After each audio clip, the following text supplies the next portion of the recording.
Asset Management Anywhere will automate your maintenance, reduce your spare part costs, help you find root causes, and if you use the predictive maintenance, it should reduce your downtime.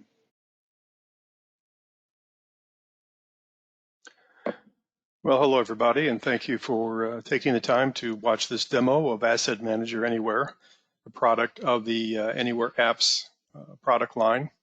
We're going to take a look at this from the aspect of a day in the life of a maintenance manager or a field service manager, because Asset Manager can do either one. It can work very, very well for the machines and the items that you have on your plant, on your particular campus, or it could work very well if you are dispatching mechanics, etc., to go and work on items for your customers. Now, we're going to address three different types of maintenance here. That being routine, which we do every week or every day, predictive, which happens to prevent a problem, and then unplanned, which is our least favorite. So we're going to talk about all three and how asset management does a great job. So for routine maintenance, again, whether it's in your plant, on your campus, or whether it's outbound because of field service, when you acquire the asset or when your customer acquires the asset, you're able to put in place immediately an asset plan, a maintenance plan that includes the parts, the steps, the tools that are going to be needed for the maintenance for that item. You're certainly able to indicate the location, whether it's on your campus or if it's at a customer location. And you're going to set a schedule of when you want this work to happen, be it daily, weekly, monthly. That's your choice. And because of that schedule, the system will send out a notification. It'll create a work order and send out a notification to the tech's phone or to the tablet, whichever one they're logging in with. That schedule, that work order will include the parts, the steps, the tools. Of course, the work will be done, and then the work order will be closed. So let's take a look at what that looks like. Now here we have, I'm not going to get your way into the weeds, but I do want you to see a couple of things. Number one, the fact that here's where we're setting up. We've purchased an asset. In this case, it's a wrapping machine. And we're in the process of setting up a maintenance schedule. So in this case, we're going to say we want this to happen every 7. And I have the choice here of days, months, weeks, whatever, but we're going to say 7 days. It assumes that the last maintenance was done on 4/9, so the next maintenance is going to be on 4/16. Before we leave here, you can also have a follow-up counter.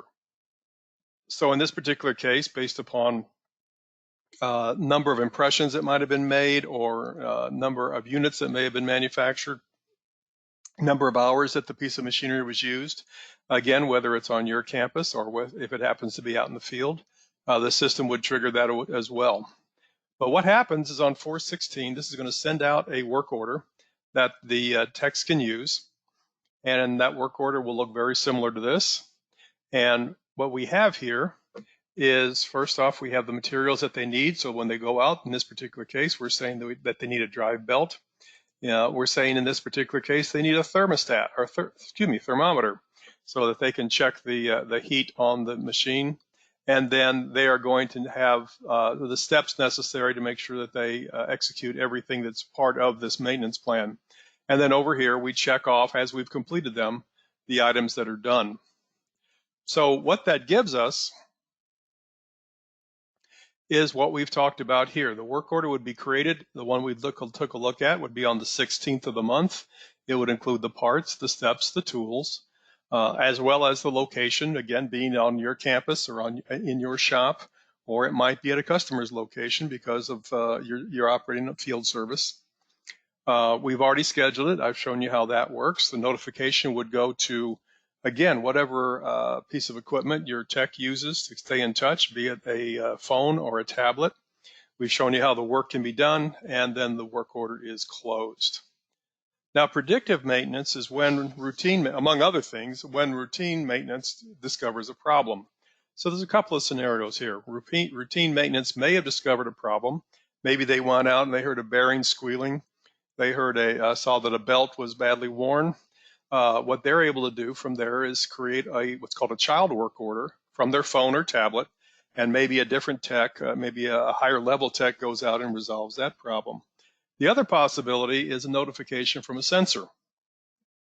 So we may have a sensor picking up vibration, it may be picking up temperature, it could be hours, it could be cycles. Any of those, when they get close to the threshold, the system would go ahead and flag us that we need to go out and address that particular situation. When that happens, the work order is created, again, like you saw earlier, with all the parts, the steps, and the tools.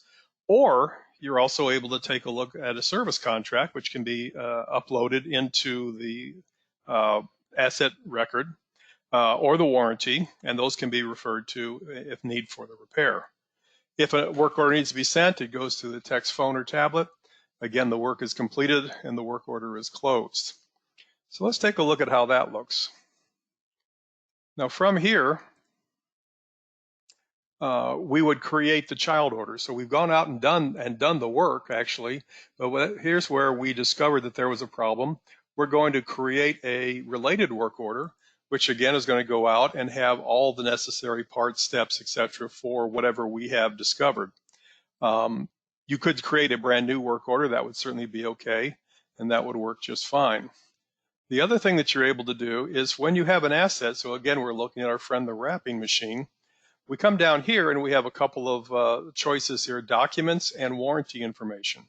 So warranty information, here we can document what sort of warranty it happens to be. We can put that information in here. And then we also have the ability with documents, we can go from here and we can upload a document directly into the system. So something that we've already scanned, we can load in here and then refer to it as necessary. Again, the goal here is that we have one place to refer to, one source of truth. And so predictive maintenance, again, can come from a sensor, can come from a related work order, or it could be handled with our mechanics, or it could be handled with the dealer's mechanics. This could be regardless of whether it's being done within our plant or whether it's a field service situation. We've handled the routine maintenance, but when something else comes up, that falls under warranty, and we would get the manufacturer involved. The work order is sent, as we've said, the work is complete, and the work order is closed. Now, this is the one we don't like so much. This is a repair, unplanned. This is a case where the item has gone down. Maybe a customer's had to call you and said, hey, my machine just quit, and I need you to come out and take care of it right now. Or maybe somebody from the shop floor has done that same phone call. The notification can come from anywhere. It can come from a computer. It could come from a tablet. It could come from a phone. The work order, again, is published with the steps, the parts, the tools. The parts are collected, the work is done, and the work order is closed. And you've already seen what a work order looks like, and so you know the steps, the parts, etc. are included. Now, during all this time, we're managing our spare parts inventory. And so all spare parts have min-max values within the warehouse they're located in. And so as parts are used, no surprise, it decreases the on-hand supply. When the on-hand supply drops below the minimum, a PO is created and sent to your ERP system, either for approval or for forwarding to the vendor, depending on how the workflow goes. But in that entire time, it's making sure that we don't buy more than what the max on hand is supposed to be. We want to make sure that we don't have a lot of dollars tied up in parts that we don't need immediately. And so we want to make sure that we have that right balance of having what we need when we need it, but not sitting on too much and having money tied up in that area. And what that looks like is over here for each part. So this is a part within the warehouse, and this could be a warehouse, it could be a service truck, it could be a van, it could be a parts closet, on site at a customer site if you're in field service. Here is where you're able to say, all right, for this warehouse, for this item, here's the maximum I want, here's the minimum I want. Maybe there's a little safety stock I want to deal with. And when we reorder, we're going to stay no more than that maximum amount to make sure, again, that we've got enough material, enough parts, but not too many. So again, just to repeat, we're maintaining the spare parts, make sure and we have the right amount, make sure that we're not tying up additional money. So that very quickly is how Asset Manager works and what it can do for your organization or your field service. We appreciate you taking the time to join us. If you have any additional questions, please contact your sales professional or contact us, and we would be more than happy to do a deeper dive. Thank you very much, and I hope you have a great rest of the day.